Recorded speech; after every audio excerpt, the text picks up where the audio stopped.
सभी को नमस्कार। मीमांसा संस्कृत क्लासेज के प्लेटफॉर्म पर आप सभी का स्वागत है। और आज के लिए निशुल्क वीडियो मैं YouTube पर लेके आता हूँ। YouTube के मेरे जितने भी अनुयायी हैं उनकी सेवार्थ हम ऐसा प्रयास करते हैं। और आज हम EMRS और नेट के लिए दोनों के लिए इम्पोर्टेंट है नल चंपू। तो जो त्रिविक्रम भट्ट की रचना है, त्रिविक्रम भट्ट इनके द्वारा रचित है।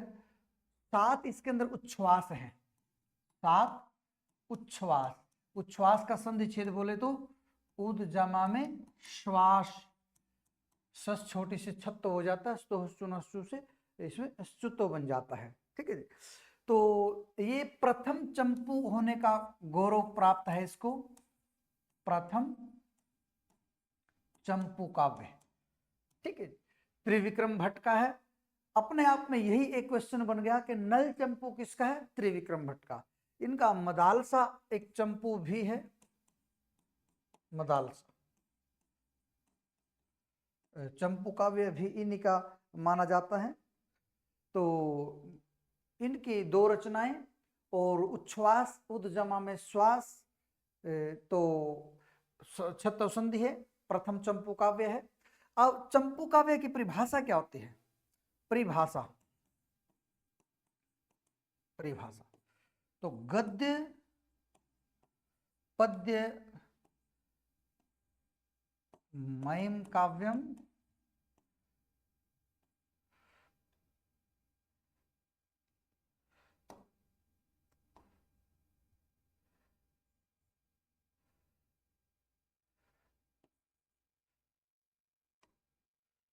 चंपू रीत्यभिधीयते।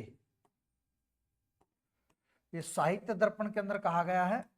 साहित्य दर्पण जो कवि विश्वनाथ की रचना है, 10 परिच्छेद हैं इसके अंदर। तो गद्य पद्यमयम काव्यम चंपुरीत्यभिधीयते, ठीक है। गद्य पद्यमयम काचित चंपुरीत्यभिधीयते ऐसा भी कहा जाता है।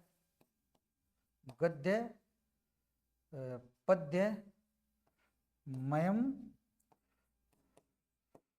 काचित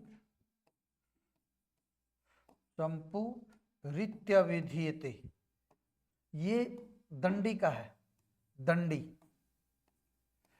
दंडी बोले तो काव्यादर्श, इनका काव्यादर्श है दंडी। और ये दंडी आपको पता है कि 8वीं शताब्दी में हुए हैं, ठीक ना। थोड़ा सा एक मंथन करने के एक छोटा तरीका बताता हूं आपको। जब 8वीं शताब्दी में चंपू की परिभाषा आ गई तो प्रथम चंपू नल चंपू है। और जो त्रिविक्रम भट्ट है इनका जो समय है वो 915 ईस्वी है। यानी कि चंपू काव्य बनते बनते इतने साल निकले होंगे। तो ये कारण इसलिए है कि सारे के सारे तथ्यपरक नहीं मिलते कवियों के जो जन्म है, तो इनमें थोड़ा बहुत फर्क रहा होगा। अदरवाइज जब दंडी ने, और ये 8वीं शताब्दी के हैं, माने जाते हैं काव्य आदर्श में गद्य पद्य में काचित चंपुरीत्यभिधीयते जब ये कह दिया, ठीक है ना, बल्कि गद्य पद्य मई गद्य पद्य मई काचित रचना, तो ये 8वीं शताब्दी में कह दिया। तो प्रथम चंपू बनते बनते 915 ईस्वी तक आ गया होगा, ठीक ना। तो थोड़ा इसका इससे भी पता चलता है कि समय संस्कृत के कवियों का पुष्ट नहीं है। चलिए आगे बढ़ते हैं। इसके बारे में बहुत सारी बातें हैं। जो त्रिविक्रम भट्ट है उनकी उपाधि का जिक्र करें। उपाधि पता ना आपको, इसमें की प्रत्यय होता है, की प्रत्यय, और ये पुल्लिंग शब्द है। पुल्लिंग जिसमें भी धी आ जाता है वो की प्रत्यय होता है, पुल्लिंग शब्द होता है, ठीक है। तो उपाधि यामुन और त्रिविक्रम। तो इनमें कोई ऐसी बात नहीं है कि कोई ट्रिक बनाई जाए या कुछ इस तरह का बनाया जाए, ठीक ना। ये छोटी छोटी बातें हैं और सारी की सारी आपको अच्छी तरीके से पता है। इनका उपजीव्य महाभारत का वन पर्व। उपजीव्य क्या है इनका? महाभारत का वन पर्व। आप कहोगे जी महाभारत का वन पर्व कैसे याद रखे? नलोपाख्यान महाभारत के वन पर्व में है। वन न आगे ना, न का मतलब था नल, तो नल का उपाख्यान जो मिलेगा वो महाभारत के वन पर्व में मिलेगा। और त्रिविक्रम भट्ट ने ये मान के चलो ये दमयंती कथा ही है, इसका दूसरा नाम दमयंती कथा भी है, दमयंती कथा। और चूंकि इसके हरेक उच्छ्वास के अंत में हरिचरण सरोज पद आता है, हरिचरण सरोज, इसलिए इसको हरिचरण सरोज काव्य नाम से भी जानते हैं, नहीं तो दमयंती कथा। और जब भी दमयंती कथा आए, चाहे वो त्रिविक्रम भट्ट के नलचंपू में हो, चाहे वो श्रीहर्ष के नैषधीयचरितम में हो, जहां भी होगी वो महाभारत के वन पर्व से ली गई होगी, उसका उपजीव्य महाभारत का वन पर्व होगा। तो इसमें कोई इस तरह की बात कोई अलग से बताने वाले कोई चीज इसमें नहीं है, ठीक है। जो त्रिविक्रम भट्ट है, इनके पिता का जिक्र करें तो है नेमादित्य, ठीक ना, या नेमी आदित्य या नेमादित्य, इस प्रकार से नाम से वो मिल जाते हैं, ठीक ना। क्योंकि भट्ट है, त्रिविक्रम भट्ट है ना, तो ये सारे ब्राह्मण परिवार से हैं, ब्राह्मण है और सांडिल्य गोत्र में उत्पन्न ब्राह्मण है। भट्ट ब्राह्मण होते हैं सांडिल्य गोत्र में, पर इतना डीप जाने की जरूरत इसमें नहीं है, ठीक है। तो इसके अंदर जो सारी कथा है वो है नल और दमयंती की। नल का पता आपको, निषद देश के राजा थे ये, निषद, और जो दमयंती थी वो विदर्भ देश के राजा थे, भीम, विदर्भ देश के राजा भीम, इनकी पुत्री थी दमयंती। इसलिए दमयंती का नाम एक वैदर्भी भी है, वैदर्भी और भैमी भी कहते हैं, भीम की पुत्री होने के कारण इसका नाम एक भैमी भी है, ठीक है। तो जो निषद प्रदेश के राजा थे नल, इनके माता पिता थे वीरसेन और रूपवती, वीरसेन और रूपवती, ये इनके पिता थे और ये इनकी माता, ठीक है। तो कोई ज्यादा है, कुछ छोटी छोटी बातें हैं और बहुत बड़ा कोई ग्रंथ भी नहीं है। आपके जो सिलेबस में लगा हुआ प्रथम उच्छ्वास है, 64 श्लोक है इसके अंदर कुल, और 7 उच्छ्वास है, कोई ज्यादा बड़ा कोई इस प्रकार की बात इसमें नहीं है, ठीक है जी। त्रिविक्रम भट्ट ने किस कवि की प्रशंसा अपने ग्रंथ में की है? त्रिविक्रम भट्ट ने किस कवि की प्रशंसा अपने ग्रंथ में की है? अपने ग्रंथ में की है, ग्रंथ में की है। और विद्यार्थियों ध्यान से सुनिएगा, इसके अंत में मैं आपको बहुत बढ़िया एक संदेश दूंगा, आपके हित के लिए कुछ हम चीजें लेकर आ रहे हैं, उसके बारे में बात करेंगे। तो यदि आपको वो संदेश सुनना है तो इसके अंत तक इंतजार कीजिए, तो उसको मैं आपको बातें बताऊंगा। त्रिविक्रम भट्ट ने किस कवि की प्रशंसा की अपने ग्रंथ में? बाण भट्ट की। बाण भट्ट जो कादंबरी के रचयिता है, चंडी शतक के रचयिता हैं, ठीक है ना, तो उन बाण भट्ट की रचना की है। अच्छा, एक कवि ऐसे भी है जिन्होंने त्रिविक्रम भट्ट की प्रशंसा की है, वो है भोजराज। भोजराज, भोजराज का ग्रंथ जानते हो ना, सरस्वती कंठाभरण, सरस्वती कंठाभरण। और ये वही सरस्वती कंठाभरण, ये वही भोजराज है जिनका खंडन मंडन, जो 5 कवियों का खंडन मंडन काव्य के लक्षण का विश्वनाथ ने साहित्य दर्पण के प्रथम परिच्छेद में किया, उसमें एक भोजराज भी है। तो सरस्वती कंठाभरणम में इन्होंने, भोजराज ने प्रशंसा की है। आप अपने नोट्स में लिख सकते हो ये बात कि इन्होंने, त्रिविक्रम भट्ट ने किसकी प्रशंसा की है? बाण भट्ट की। और त्रिविक्रम भट्ट की प्रशंसा किसने की है? भोजराज ने सरस्वती कंठाभरणम में। तो ये तो पता चल गया कि भोजराज इनके बाद में हुए होंगे और बाण भट्ट इनसे पहले हुए होंगे, ठीक ना। वैसे भी आपको पता है कि 1010 ईस्वी से 50 के आसपास का समय इनका माना जाता है, ठीक है ना। तो इनका 915 है जो था। इसके आसपास का समय इनका रहा है। उनका 915 था, तो 915 में उन्होंने पहले रचना रच दी होगी, तो उसका प्रशंसा इन्होंने की है। ठीक है, तो इस तरीके से देखो ये सारी चीजें जितनी आप पढ़ोगे, फिर बता रहा हूं, अच्छी तरीके से पढ़ोगे तो बात बहुत बढ़िया बनेगी। अगर आप यूं ही बस अपना काम चलाऊ पढ़ लिया, तो आपने एस्टेट का पेपर दे के देख लिया, नहीं चलने वाला काम। अब काम चलाने से, अब तो पढ़ने से काम चलेगा। ठीक है, तो इनके आश्रयदाता राजा, ठीक ना, आश्रयदाता कौन थे इनके? आश्रयदाता किसके? त्रिविक्रम भट्ट के। ठीक है, इंद्रराज, इंद्रराज तृतीय। ठीक है ना, इंद्रराज तृतीय इनके कौन थे? आश्रयदाता कवि थे। थोड़ा दिखाई कम दे रहा होगा, इसकी थोड़ा कैमरे की सेटिंग बदल चेंज हुई है, इसको मैं ठीक कराता हूँ। और बाकी बोल के बता रहा हूँ, आश्रयदाता इनके इंद्राज तृतीय, और ये कृष्ण के पुत्र थे। इंद्राज और लक्ष्मी के पुत्र थे। पहले कृष्ण हुए, कृष्ण के पुत्र लक्ष्मी, और लक्ष्मी के पुत्र ये इंद्रराज, इंद्रराज तृतीय के नाम से जाना जाता है। इसके अंदर 64 पात्रों का जिक्र है भाई, अभी बताऊंगा सारे के सारे पात्र। 64 पात्र, ठीक ना, 33 तो है पुरुष पात्र, और 29 है इसमें स्त्री पात्र, और 2 किन्नर है। ठीक है ना, तो इस प्रकार से 64 पात्रों का इसके अंदर पात्र बहुत ज्यादा, पात्र बाहुल्य ग्रंथ है ये। ठीक ना, और अभी पात्रों का भी मैं आपको सारे का सारा इसमें करवाऊंगा। ठीक है, चलिए अब आ जाए इसके मंगलाचरण पे। मंगलाचरण, ठीक ना, आप सभी को पता है मंगलाचरण 3 प्रकार का होता है। कौन कौन सा? आशीर्वादात्मक, आशीर्वादात्मक, दूसरा नमस्कारात्मक, तीसरा वस्तु निर्देशात्मक।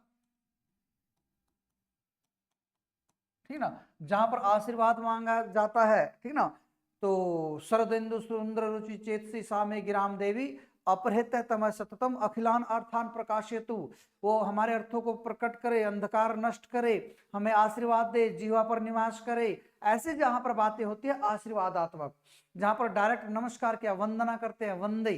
ठीक ना, तो इसका जो है मंगलाचरण है वो भी वंदे आया है, तो नमस्कारात्मक भी है। कहीं ना कहीं वस्तु निर्देशात्मक मैं बताऊंगा क्यों है।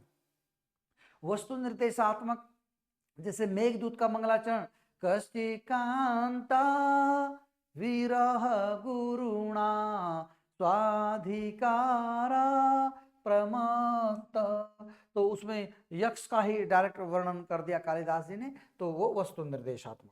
इसके मंगलाचरणों की बात करते हैं, आइए, बहुत सुंदर सुंदर मंगलाचरण है और पढ़ेंगे। ठीक ना, मंगलाचरण में से ही कहीं ना कहीं इसके आपको वो भी मिल जाएंगे, क्या बोलते हैं, क्वेश्चन आंसर भी काफी इनमें से निकलेंगे। ठीक है ना, चलिए देखते हैं। पहला,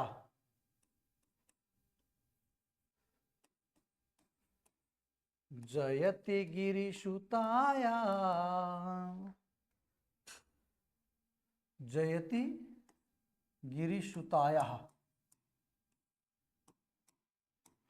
काम संतापवाही न्यूरसी, न्यूरसी रस निषेक चांदनस चंद्र मौली।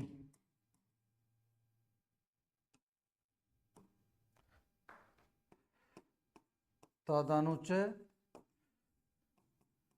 विजयते कीर्ति भाजाम कविना मस्कृत मृत बिंदु सयंदिनो वाग विलास।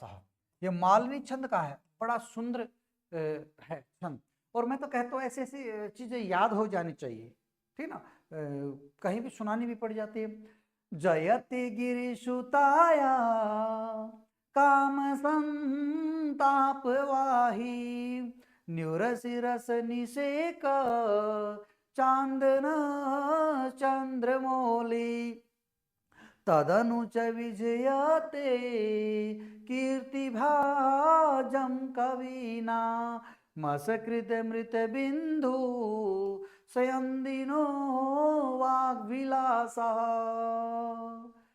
बहुत अच्छा श्लोक कहा गया है, ध्यान से सुनिएगा। ये कहता है गिरिसुताया, गिरिसुता जो हिमालय की हिमालय पर्वत की जो पुत्री है, गिरिजा भी बोलते हैं उसको, गिरिजा, ठीक ना। उसके काम संताप वाहिनी उर्सी, काम से संतप्त या काम के संताप का वहन करने वाले ये वाहिनी है, वाहिनी।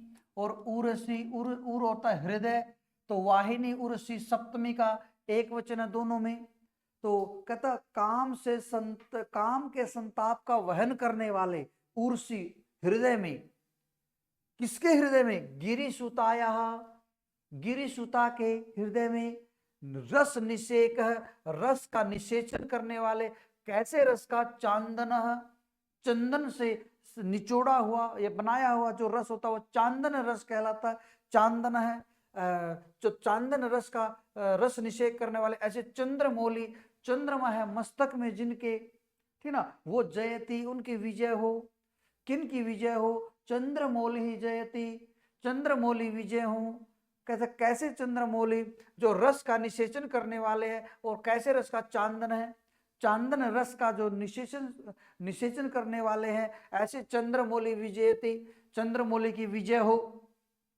कहता कहां पर चंदन का जो रस का निषेचन तो वहां किया जाता जहां कोई आग से प्रदीप्त हो, जहां पर बहुत ज्यादा गर्मी हो, वहां चंदन का लेप ठंडक लाने के लिए किया जाता है। कहता हाँ जी वही किया जाता है। उर्सी हृदय में, कहता कैसे हृदय में? काम के संताप का वहन करने वाले, वाहिनी सप्तमी का एक वचन है, ऐसे हृदय में। कहता कश्या हृदय? गिरिसुताया हृदय। तो गिरिसुता के काम का संताप का वहन करने वाले हृदय में चंदन रस का निषेचन करने वाले चंद्रमौली भगवान जो शिव है वो विजय, तो विजयी हूं, ठीक ना। दूसरी ओर जो इसका श्लेष अलंकार है इसके अंदर, सारे के सारे अंदर, ठीक है ना। ये बात बता दूं मैं, श्लेष अलंकार का बहुत उत्तम उदाहरण है, उत्तम सारे ही है इसके अंदर, श्लेष अलंकार है इसके अंदर। और रस के माने तो विप्रलम्ब श्रृंगार, श्रृंगार दो प्रकार का होता है आपको पता है, संभोग और विप्रलम्ब। तो जहां पर नायिका पास में होती है संभोग श्रृंगार, नायिका पास में नहीं होती, तो नल के पास में नायिका नहीं रही पूरे महाकाव्य में, बाद में उनकी शादी होती तब आते हैं। तो यहां पर विप्रलम्ब श्रृंगार, विप्रलम्ब श्रृंगार, ठीक है ना, इसके अंदर रस है, ठीक है। तो मैं ज्यादा पजल नहीं करना चाहता कि इसको बहुत लंबा चौड़ा वीडियो बनाऊं, आप एक ही संदर्भ में इसको समझ लो अच्छी तरीके से। तो ऐसे चंद्रमौली, जो कवि ने बहुत अच्छे अच्छे शब्दों का किया, क्योंकि नल चंद्रवंशी थे तो दूसरा अर्थ चंद्रवंश में है मूल जिसका, ठीक ना, ऐसा, या चंद्रवंश मूल है जिसका, ठीक ना। तो तदनु, उसके पश्चात में, कीर्ति भाजाम कवि नाम, यानी कि कीर्ति का भाज धारण करने वाले ऐसे कवि नाम, कवियों का ये असकृत है, असकृत होता बार बार, अमृत है, अमृत, अमृत बिंदु का संयंदीन है, बहाने वाला। तो ऐसा वाग विलास है, यानी कि क्या कहता है कि कीर्ति के भाजन पात्र कवियों के जो बार बार अमृत की बिंदुओं को बहाने वाले हैं, ऐसे वाग विलास जयति, वाग विलास एक वचन है, वाग विलास है जो वो विजयी होते हैं, वाग विलास क्या होते हैं? विजयी होते हैं, विजयति, ठीक ना, मस्कृत विजयते, यहाँ पर इस ये करता है, वाग विलास है विजयते, वाग विलास विजयी होते किसके? कीर्ति भाजम कवि नाम, कीर्ति को धारण करने वाले, कीर्ति यश के पात्र कवियों के वाग विलास विजेते। कहता कैसे वाग विलास?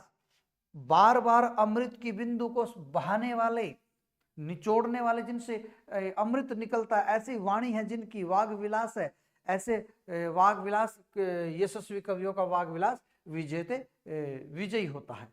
तो मेरे ख्याल से ये श्लोक आपको अच्छी तरीके से आ जाना चाहिए, आ भी गया होगा। आगे पढ़ते हैं। दूसरा जो दूसरा मंगलाचरण है इसका, वो भी बहुत अच्छा है। जयति, इसमें भी मालिनी छंद है। जयति मधु सहाय सर्व संसार वल्ली, सर्व संसार वल्ली, ठीक ना। जनन जनन जरठ जरठ कंधा कंधा कोपी कंदार्प देवः, कोपी कंदर्प देव है। तदनु तदनु पुनर अपांगोत्संग संचारिता नाम। देखने में आपको बड़े बड़े लगते होंगे, ठीक ना, परंतु आसान अर्थ वाले हैं। कोई इस तरह का इसमें कोई यूं नहीं लगेगा कि आपको बहुत ज्यादा है, ठीक ना। तदनु पुनर अपांगोत्संग संचारिता नाम, ठीक ना। जयति जयति तरुण योशिल लोचना नाम विलास है। आसान है बिल्कुल, कोई ऐसी बात नहीं है। और इसके 3 मंगलाचरण हैं, तीनों बता के और फिर इनके क्वेश्चन भी बताता हूं। कहता जयति मधु सहाय, मधुमास है सहायक जिसका, ऐसा कोपी कंदर्प देव, जो कंदर्प देव है, कंदर्प कहते हैं कामदेव को, ऐसे कामदेव जो कैसे हैं, सर्व संसार वल्ली, वल्ली होता बेल, सारे संसार रूपी बेल के जनन में जो जरठ कंधा मजबूत जड़ है। ये संसार रूपी बेल किससे फैल रही है? कामदेव से। तो कामदेव इसकी मजबूत जड़ है, उससे सारे संसार रूपी बेल फैल रही है। तो वो कंदर्प देव जयति विजय होते हैं। तदनु उसके पश्चात पुनः दोबारा अपांग, अपांग बोलते हैं इन नेत्र प्रांत भागों को। शुक्लापांग किसका नाम है? मोर का, ठीक ना। शुक्ल है अपांग जिसके, मोर शुक्लापांग, अपांग तो नेत्र प्रांत भाग। तो पुनः अपांगों के उत्संग का संचरण करने वाले, यानी इन जो इन अपांगों के साथ पैदा होते हैं या उनके साथ संचरण करते हैं, ऐसे तरुण योषित जो जवान स्त्रियां हैं, उनके लोचना नाम विलास है, आंखों का जो विलास है वो भी तद अनु उसके पश्चात विजय। सबसे पहले तो सारे संसार रूपी बेल की जो जड़ है और मधुमास जिसका सहायक है, ऐसा कंदर्पदेव, कोपी कंदर्पदेव, ये कंदर्पदेव विजय हो। और उसके पश्चात पुनः नेत्र प्रांत भागों के उत्संग से संचारिता नाम, पैदा होने वाला, संचरण करने वाला, जो तरुण योषित लोचना नाम, जवान स्त्रियों के आंखों का जो विलास है, जवान स्त्रियों के आंखों का जो अपांग के उत्संग से पैदा होने वाला विलास है, वो भी उसके तदनु उसके पश्चात विजयी, जयतु जयति विजयी हो। तो सबसे पहले इन्होंने पहले मंगलाचरण में किसकी स्तुति की? शिव की, चंद्रमौली भगवान। उसके पश्चात उसी में कहा कि कवियों का जो वाग विलास है उसकी भी विजय हो। 2 विजय हो गई। तीसरे नंबर पे, यानी कि दूसरे श्लोक में तीसरे नंबर पे कामदेव विजय हो। और उसी में कहा गया है कि तरुण स्त्रियों के लोचनों का जो विलास है, ठीक ना, जो उनकी विलासिता है, कामुकता है, वो विजय हो। ठीक है, चलिए आगे बढ़ते हैं और तीसरे मंगलाचरण को भी हम देख लेते हैं। तीसरे मंगलाचरण में क्या कहा है कि अगाधांत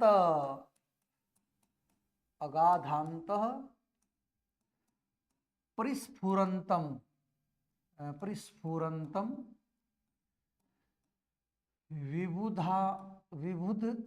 विबुधानाम मंदिरम या विबुध मंदिरम, ठीक है ना। जो विबुध आनंद मंदिरम है, बल्कि विबुधा आनंद मंदिरम, ये तो छोटा ही है आपका क्या बोलते हैं, अनुष्टुप छंद का है। वंदे रसांतर प्रौढ़म, वंदे रसांतर प्रौढ़म स्रोतः सारस्वतम वहत। ये लोगे अगाधांत परिस्फुरंतम विबुद्धानंद मंदिरम वंदे रसांतर प्रौढ़म स्रोत है सार्वतम वहत। लीजिए भाई, ठीक ना। कहता अगाध अंत है, अगाध बिल्कुल गहरे, इसका अर्थ वाणी अर्थ में आएगा और एक आएगा सरस्वती को नमस्कार करने अर्थ में, ठीक ना। तो अगाध अंत है, जो अगाध अंत है यानी कि हृदय के अंदर परिस्फुरंतम, जो परिस्फुटित हो रहे, विचलित हो रहे या लहरों की तरह चंचलायमान हो रहे हैं, ऐसे विबुद्ध जो विद्वानों का आनंद मंदिर है, ठीक ना। ऐसे रसांतर प्रौढ़म वहत, रसांतर यानी कि रस और उस दूसरे रसों के साथ जो प्रौढ़ है यानी कि नव रसों से युक्त है, जो ऐसे उनका वहन करते हुए, वहत ये नपुंसकलिंग में सत्री प्रत्यय है, ऐसा सारस्वतम स्रोत है जो सरस्वती का या वाणी का स्रोत है। वाणी अर्थ में यहाँ पर सारस्वत वाणी हो जाएगा और नहीं तो सरस्वती हो जाएगा। तो वाणी का जो स्रोत है वो भी वंदे, उसकी मैं वंदना करता हूं, तीसरे अर्थ में, ठीक ना। तो इसके क्वेश्चन कहां कहां से निकले विद्यार्थियों? पहले मंगलाचरण में किसकी स्तुति है? शिव और कवियों के वाग विलास की, एक तो ये स्तुति है। नंबर 2, दूसरे मंगलाचरण में कंदर्प यानी कि कामदेव और तरुण योषित के नेत्रों का विलास, ठीक ना। और तीसरे में बताया गया है सरस्वती, सरस्वती या वाणी। तो यहां से मंगलाचरण में से जो भी वो क्वेश्चन निकालना चाहेगा वो आप बहुत बेहतरी के साथ बता दोगे। और अंत में ये मैसेज, क्योंकि ये EMRS बैच के लिए है तो हमने ज्यादा डीप जाके इसको पढ़ाया नहीं। अब नेट में भी मतलब इतने में से क्वेश्चन निकल जाते हैं, बहुत ज्यादा डीप जाके पढ़ाने में इसमें और मैं 50 तरह के क्वेश्चन तैयार कर दूं, इसके बारे में और बातें करूं तो मुझे जरूरी नहीं लगा। इसलिए ये भी बहुत है, बहुत सारगर्भित है ये, ठीक ना, ये कम नहीं है।